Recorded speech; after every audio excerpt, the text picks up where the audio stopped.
Assalamualaikum warahmatullahi wabarakatuh. Ketemu lagi dengan saya Cak Dodi di channel Landscape Arsitektur.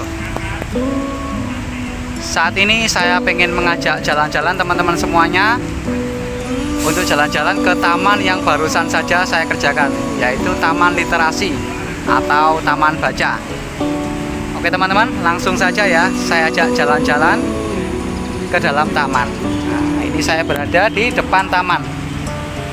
Posisi taman ini letaknya di pintu masuk sekolahan ini, persis sebelah kanannya. Sehingga taman ini juga bisa diartikan mewakili tuan rumah untuk mengatakan selamat datang kepada para tamunya.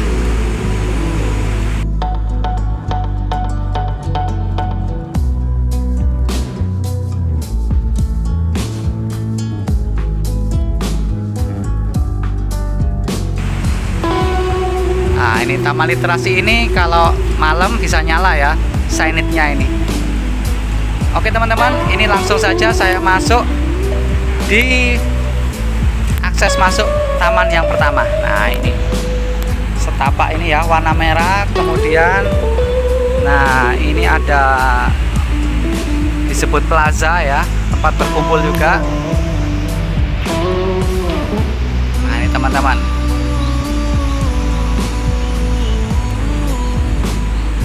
Ini bagian atasnya menggunakan finishing batu gilang. Batu gilang itu bentuknya seperti ini teman-teman. Batu acak ditata sedemikian rupa teman-teman. Saya coba video juga melalui tampak atas ya teman-teman. Nah, ini taman. Ini kalau Taman Literasi dilihat dari atas teman-teman. Nah,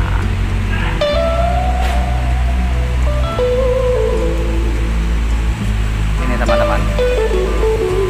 Oke, lanjut jalan-jalan ke tengah taman. Nah, warna kuning ini bakung kuning teman-teman.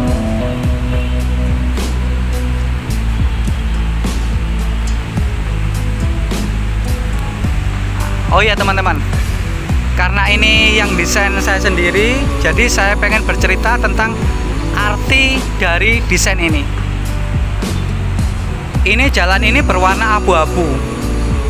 Ini menggambarkan bahwa kehidupan manusia di dunia ini atau perjalanan manusia itu terkadang itu tidak luput dari sisi gelap dan sisi terang, sisi buruk dan sisi baik. Sehingga beberapa orang itu juga akan berpikir dan juga ketakutan untuk melangkah karena masih abu-abu. Namun pada kehidupan ini kita dituntut untuk berani melangkah. Makanya ini berwarna merah.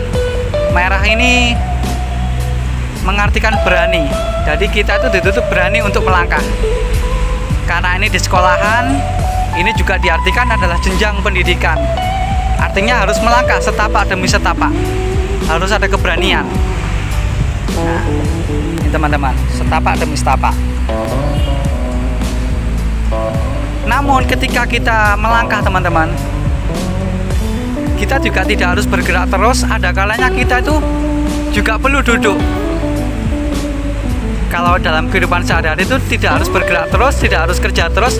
Ada kalanya kita itu duduk tenang, intinya berdoa. Kalau mungkin umat Islam itu biasanya sholat 5 waktu ya, atau ada kalanya kita tuh berhenti mensucikan. Nah, di sini kan digambarkan putih. Putih itu artinya bersih, suci.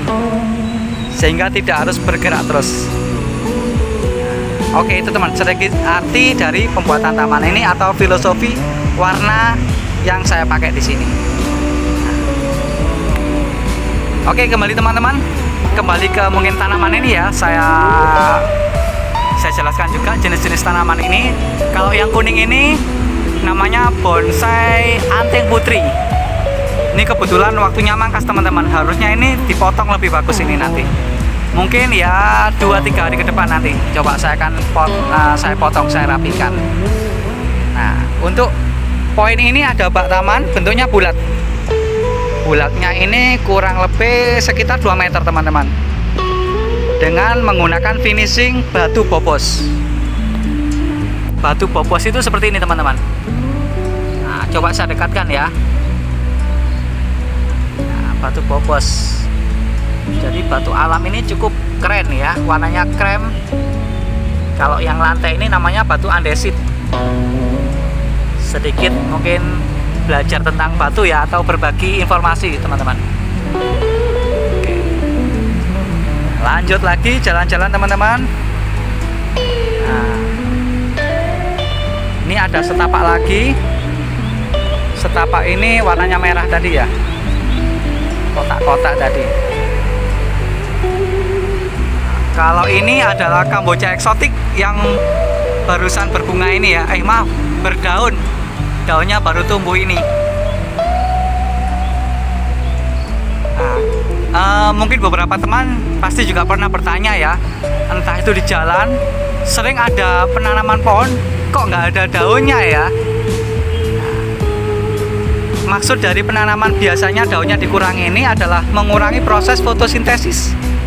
Karena proses awal tanaman itu terutama barusan ditanam itu proses yaitu pembentukan akar dulu. Ketika akar itu sudah bisa cari makan sendiri, baru lebih baik nanti bunganya itu tumbuh. Karena kalau bunganya dibiarkan atau daunnya dibiarkan, nanti proses fotosintesisnya berlangsung terus, sedangkan akar masih belum bisa cari makan sendiri. Oke teman-teman, lanjut. Sebelah ini adalah tanaman pandan Bali cabang tepatnya. Nah, ini juga memiliki nilai seni tersendiri bentuknya teman-teman. Cabang ini bervariasi ya, natural sekali cabangnya ini. Nah, oke teman-teman. Nah, kalau yang tepi itu, nah ini karena masih baru nanam jadi agak renggang.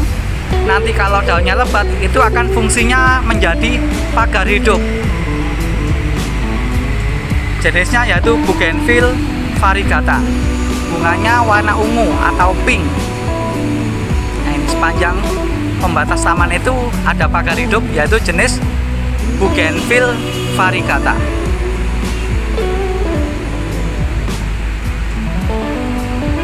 Oke teman-teman, lanjut ke ujung taman.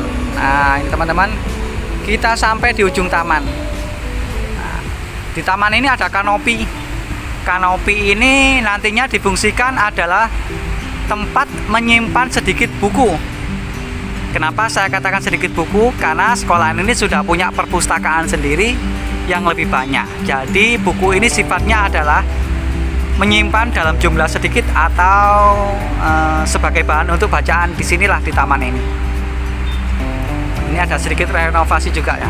Oke teman-teman, ada yang unik juga teman-teman saya buatin teman. Biar nanti di dindingnya ini nggak kosong teman-teman. Jadi ternyata ada juga ikon tersendiri. Ada ikon tersendiri bertuliskan Taman Literasi. Nah teman-teman, saya dekatkan.